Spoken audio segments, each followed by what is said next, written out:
বন্ধুরা, গতকাল আমি একটা ব্লগে দেখেছিলাম যে ঝড়ের কারণে গাছ থেকে অসংখ্য জামরুল নিচে পড়ে গিয়েছিল। আমি দেখিয়েছিলাম, তো কতটা ক্যামেরা বন্দি করেছে আমি জানি না।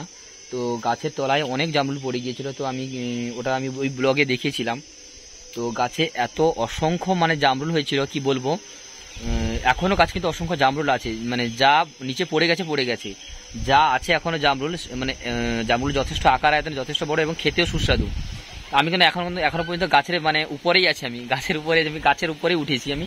আর তলায় কিন্তু এখনো অনেক পড়ে আছে, আর গাছে এখনো যা আছে অসংখ্য জামরুল আছে, অসংখ্য, খেতেও খুব ভালো। আর গাছে যা আছে এখনো, তো আমি ওগুলো ব্যাক ক্যামেরা করে দেখাচ্ছি, তোমরা দেখো এবং কমেন্টে জানিও যে জামরুলগুলো দেখতে কি রকম। ঠিক আছে।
বন্ধুরা, আমি গাছ থেকে নেমে পড়েছি এখন। আর গাছের শাখা প্রশাখা যেহেতু প্রচুর, তো আর গাছটা যেহেতু পুরো সবুজ পাতায় ঢাকা, তো গাছের শাখা প্রশাখার ফাঁকে ফাঁকে অনেক জামরুল কিন্তু লুকিয়ে রয়েছে, যেগুলো আমি তো ক্যামেরা বন্দি করতে ঠিক পারছি না। তো গাছটা কিন্তু বেশি বড় নয়, আর শাখা প্রশাখা এতটাই মেলে গেছে যে চারিদিকে, যে মনে হবে যেন অনেকটা বড়, কিন্তু গাছটা ততটাও বেশি বড় নয়।